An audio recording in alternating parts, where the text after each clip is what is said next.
Hello and welcome to this hot Florida day outside Universal Studios, Florida. JohnnyJans here, and we are less than a week away from the start of Halloween Horror Nights. So today I want to go inside. I want to see what last minute preparations they have made to get ready for the big night. See if the scare zones have more things in them. Maybe we'll see some cool signage. I don't know, but I invite you to come inside with me as we go and do some meandering around. There we go. We got the first confirmation of Halloween Horror Nights signage on the moving walkway right as you enter the parking garage. I love these moving walkways because I can stare at signs without moving my feet. And there it is, folks. This is what I couldn't wait to see. They have the medallion as well as the logos for each house for this year's event right under the Universal Studios Florida archway. And we got the Halloween Horror Nights official medallion hanging strong. And over here, we've got some of the marquee houses for this year's event. Of course, the one I'm highly anticipating to attend is Stranger Things. I bet you there's going to be a big line for that one, but that is definitely the one I'm probably most excited for. But we also have The Exorcist making a return to the event. Let's see if it's going to be better than the last time. I think this is based off the new movie coming out of Blumhouse. We have The Last of Us, which is based off the video game adaptation, not the show. It's going to be the video game, so that's going to be interesting.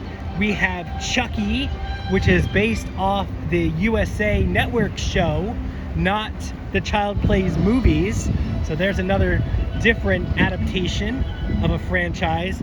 And of course, we got Universal Monsters Unmasked, featuring Phantom of the Opera, Invisible Man, Hunchback, and more. So that's also going to be a very exciting house, but couldn't wait for this day to come where we finally got the logos for this year's Halloween Horror Nights.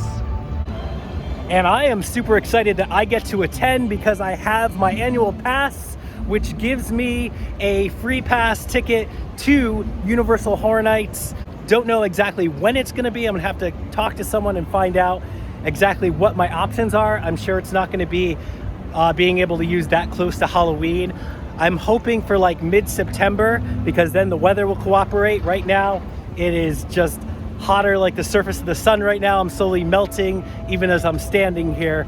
Without further ado, let's go a little bit into the park now underneath the medallion and see what else they have set up for their final preparations of Universal Halloween Horror Nights. Real quick, this ticket booth looks to be open and standing and ready and just in time for the event. It went under the construction for so long for the summer, and now it's back in its former glory with a new roof, it looks like. Look at this. It seems like I was right. I was here last time and the Halloween Horror Nights banner was not up yet, but I had a feeling that they would put it here. I feel like this seems to be the new trend. It's already been here a couple of years, and they put it right over the walkway of Production Central outside New Minion Lands. And that's gonna look pretty sweet with effects and lights and smoke as it welcomes us to Halloween Horror Nights. There's always something neat about walking underneath a giant banner. Adds a cool effect. You see all the light rigging. It's gonna be really awesome and spooky. Right now into Hollywood to see if there's more props and things. It looks like, check this out, Dr. Oddfellow's cart here of carnage for his little carnival has opened, and there seems to be some props and stuff going on inside. And maybe even Dr. Oddfellow himself will be sitting here heckling us and welcoming us into the terror. It'll be so fun. It's amazing how this park just transforms at night. Add some lights, creepy music, and some fog. This place gets utterly terrifying. Check it out, it's a box. We got a lot of boxes up. I feel like that's new. It's definitely some kind of scare zone. Not really sure where. I don't think I've seen the map where exactly everything. I don't even think the map is out where all the houses and scare zones are going to be. So this is probably going to be the Zodiac scare zone, because hence the giant banner sign looming above that says Zodiac. So there we go, dark Zodiac too. You know, it's not just any Zodiac, it's the dark Zodiac. As we make our way down Hollywood, we got another structure of pipes and bent things. Watch out for people out of this thing. Look at that. It's like the steampunk gone wrong. Hey, look, oil drums. Maybe some smoke and fog might be shooting out of those things. Maybe somebody will be hiding behind those. Who knows? We got some more oil drums up here. And it looks like the Jurassic Park tribute store will be going away. Will be going extinct, if you will, very soon, because the Triceratops is gone now. He was once here and now he's not. Now, I also hear tell that Mel's Drive-In is not going to be open for the event. So I've been reading, but even if it's not going to be open, I hope they do change the letters so it becomes Mel's Die-In.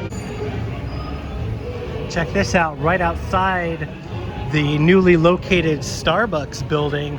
We got some yellow skulls, Day of the Dead kind of thing going on here, just outside this creepy jungle type scare zone. Maybe it all fits together. This might be an eating location, but I love the bright colors and I love the skulls. Love that skull lady up there, up on the fountain. How cool is that? Not only is it painted yellow, looking it awesome as a great water feature, they've got some creepy candles for some voodoo stuff that might be taking place here at Halloween Horror Nights. What a great decoration. I like even the candles up there. That's really cool. It's gonna be pretty neat. I like that they take a moment to dress up the fountain and theme it properly. Walking through the creepy jungle right now. You can see it's a lot more fleshed out. Looks like a plane crashed. Probably got lost on its way from the Jungle Cruise or something.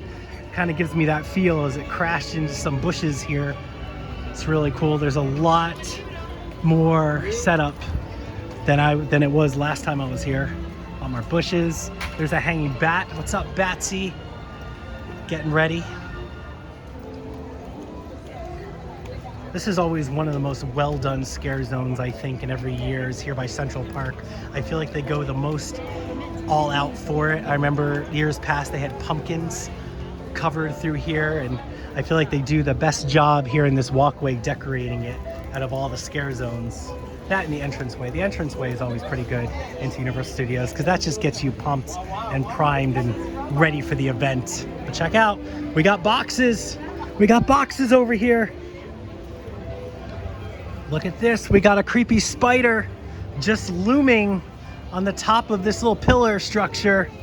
I don't think you even see him at night once it's covered with fog and everything, but he's there.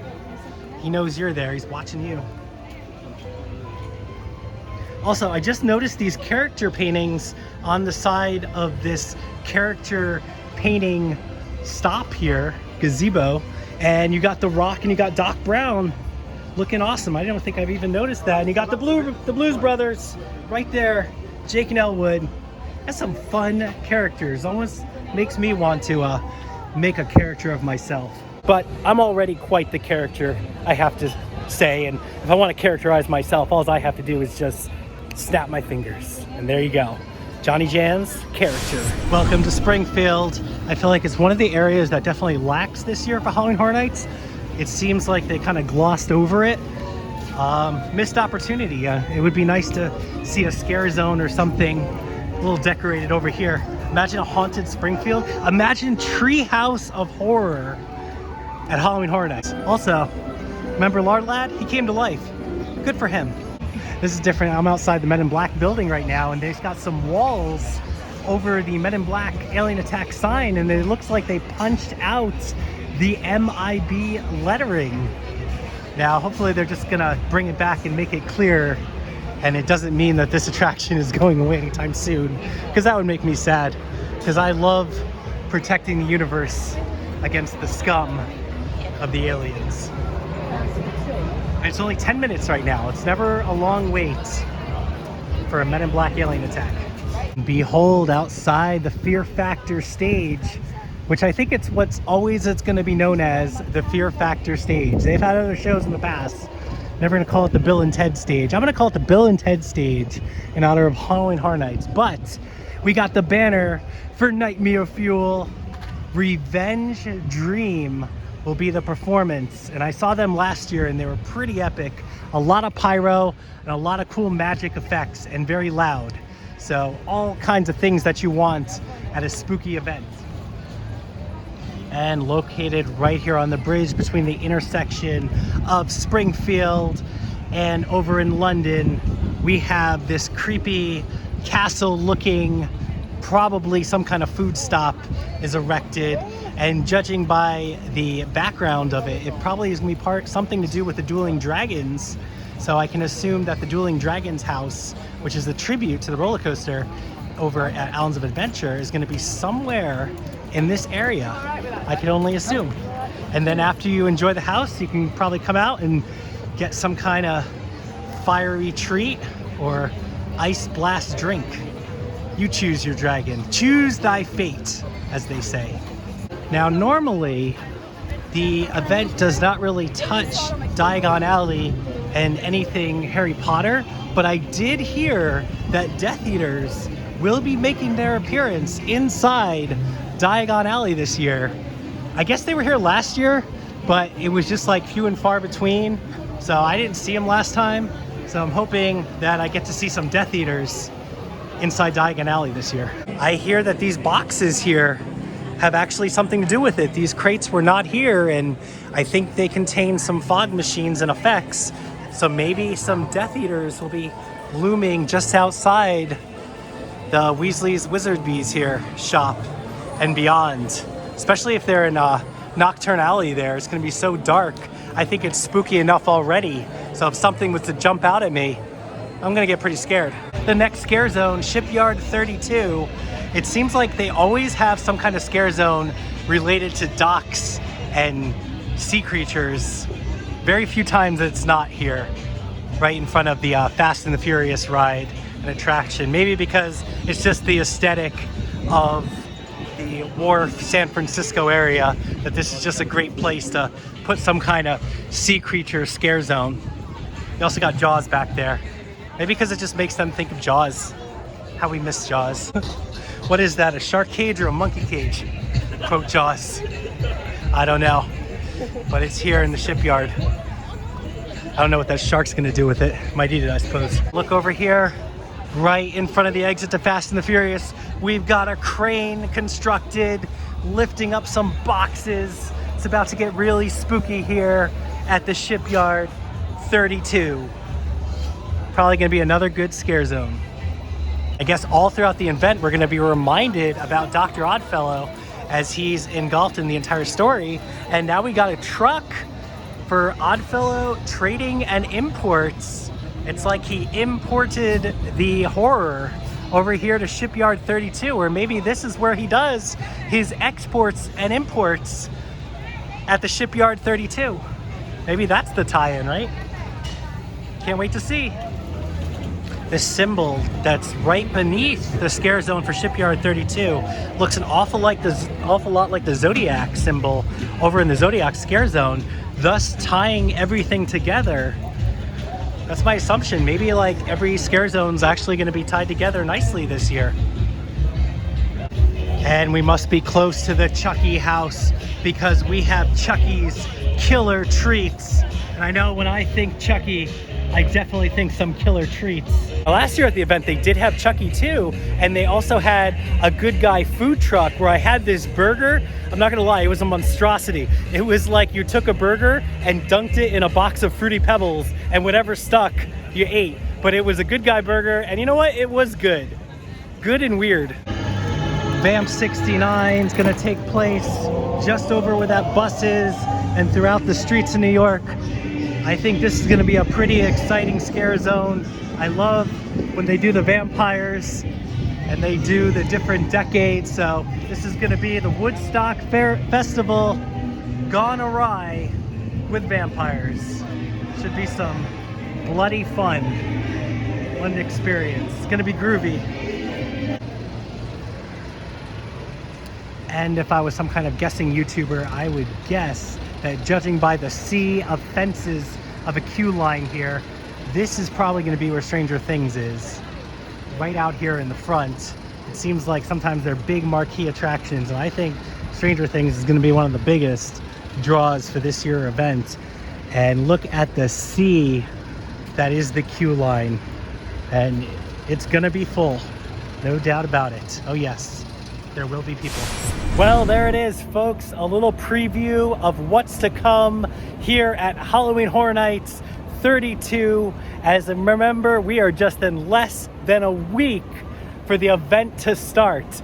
And I cannot wait till I get to cash in my ticket and get to go join in the fun. I think I'm hoping that it's gonna be in maybe mid-September, late September-ish, when everything's all warmed up, they get all the kinks ironed out, and I go and have a great experience. Probably even gonna buy Express so I can partake in all the houses here that the event has to offer. So stay tuned for that as Johnny Jans explores Halloween Horror Nights. But that's gonna do it for me today. Until next time, I'm Johnny Jans. Thanks for sweating it out with me. Thanks for coming along from the comfort of your air conditioning unit. And as always, I'll catch you out there next time. Meandering around.